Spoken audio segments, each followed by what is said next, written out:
just so I can allow any people who do want to watch it to get the notification, give them time to actually watch it. But today we're gonna do a review of the Queen Hippo. Queen Hippo is definitely an amazing strain. It's gonna have this like very chemi sort of style to it where it's definitely a very beautiful strain. I'm a huge fan, so you guys will see that in the final overall and all that. But let me give it a few more seconds.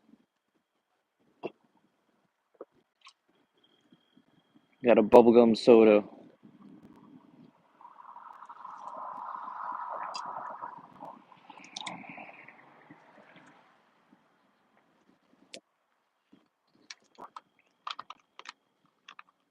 Stuff is good. Right now I got some in the bowl. I got some. Let's see, where is it? Where I put it? Here we go. The Jack Skunk. This is coming from Local Roots. Good brand right here. This is one of the only brands I actually am really enjoying a lot from Massachusetts right now.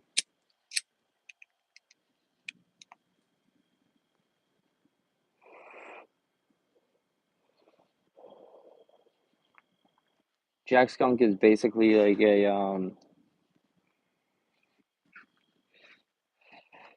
I don't know why this weed does not want to stay lit though. I can tell it's either super fresh or just not cured proper.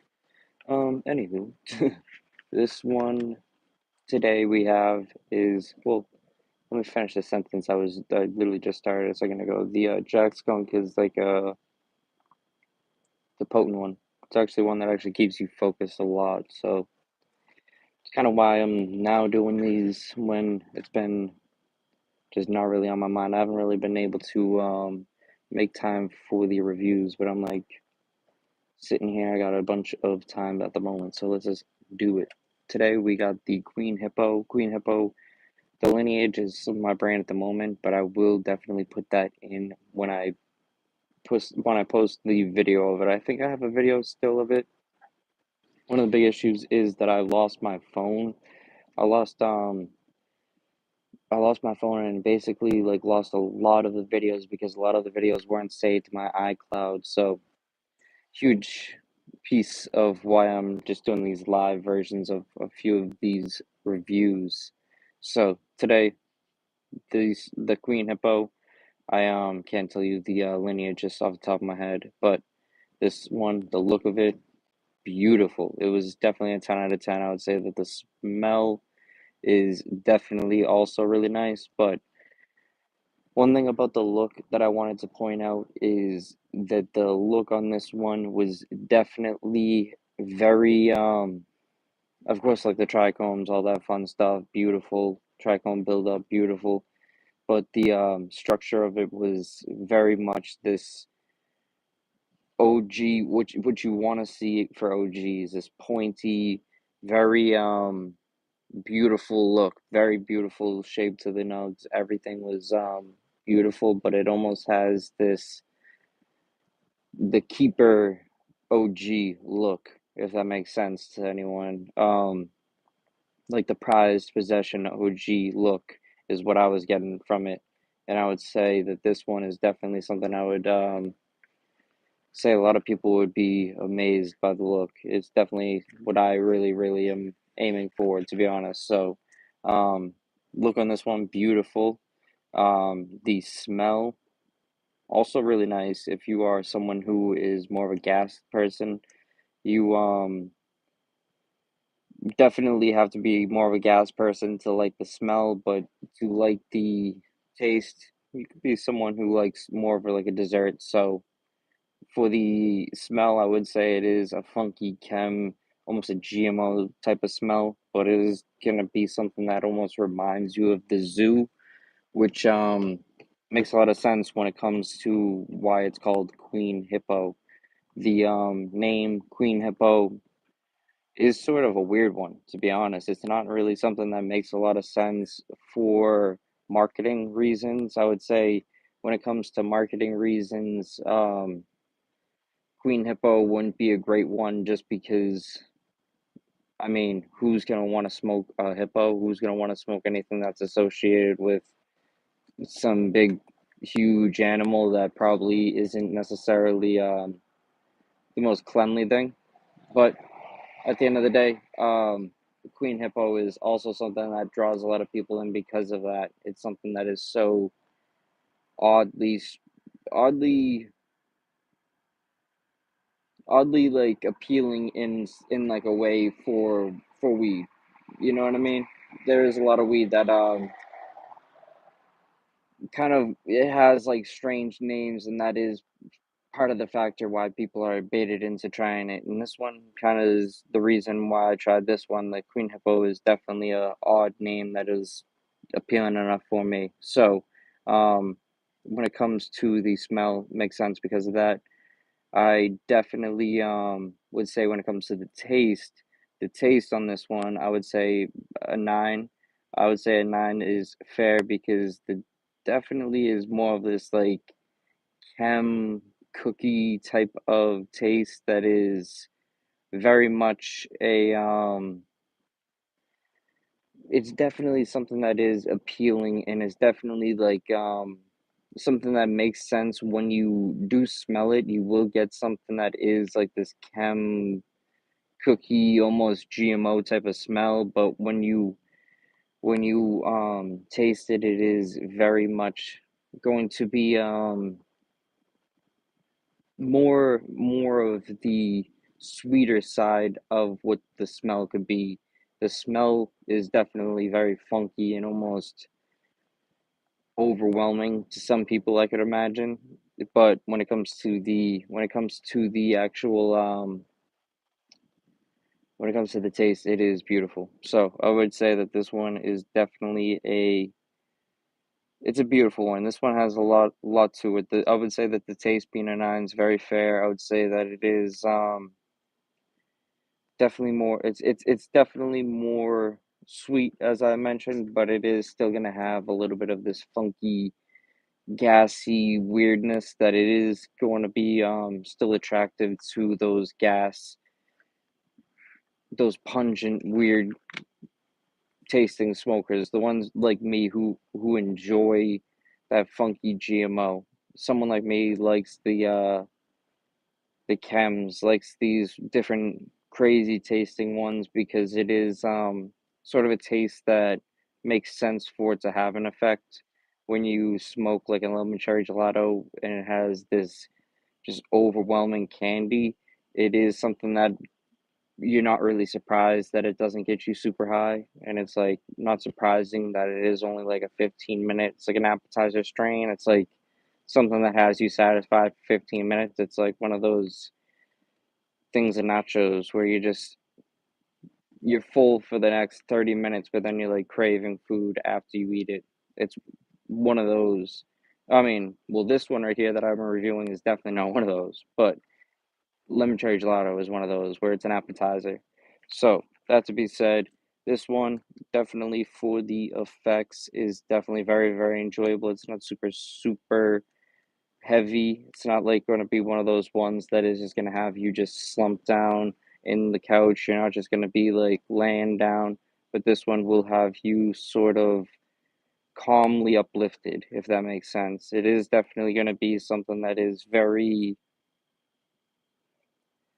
it's going to be very enjoyable and very consistent where it's not necessarily going to be how should I word this? This is not going to be like one of those ones that is great the first time and then dull for the rest of the times. It is going to be something that is pretty enjoyable every single time, even if you smoke it in like a bowl, because there's like a lot of different strains. Like say this one that I just smoked, I smoked it in a bowl. I just showed you guys. Um, it's sort of how should I say it? The Queen Hippo is great in any way, versus this one sort of not the best in a bowl. I can imagine this one probably isn't going to be great in a joint either. The way it's kind of like a little bit harsh in a weird way. But that to be said, I've said that so many times. That to be said, well, the um, the effects I would say are definitely enjoyable enough for it to get an 8. I would say that this one is sort of strong, sort of not, sort of weak, sort of heavy.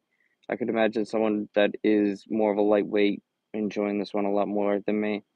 But I would say that the way I enjoyed it was good enough to give it an overall score of an 8.5. I'd say that this one was phenomenal for something that is probably a little bit more commercial than small batch. It's definitely not small batch. It's definitely not small batch, but definitely something that is pretty good. And it's great to see something like this coming from Maine. So definitely big respect to them for doing that. And much love to anyone who's watched this. I haven't actually checked through all these things. I've seen people have been telling me what I look like around here, but I don't think you're really getting the best lighting to be able to say I look like anyone. Um, let's see. Simply Mary Live Rosin Pens, all you'll ever need. Not too sure. Um,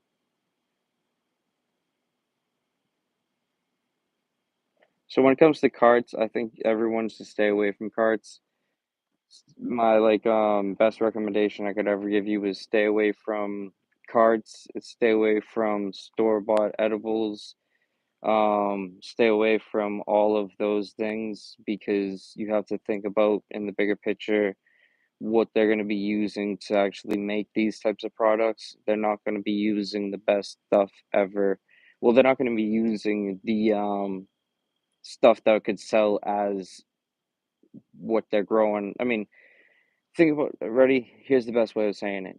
When it comes to flour, it's gonna sell itself if it's beautiful. It's gonna sell itself if it's potent, if it's actually enjoyable to smoke it. So, if that's not the case, what is the best thing to do with it? If it's something that isn't necessarily going to be selling proper as flour, what they're going to want to do with it is either turn it into some sort of extract, turn it into some sort of they're gonna grind it down and turn it into edibles or turn it into something else, turn it into pre-rolls, turn it into something where the people aren't necessarily gonna see it, but they're just going to be able to consume it. So when it comes to dispensaries, it's not like they're really QCing, they're not quality controlling, they're not quality checking, they're not looking to see if all of the pieces of the puzzle actually match up. What they're actually doing is sort of just throwing shit at the fan, sort of like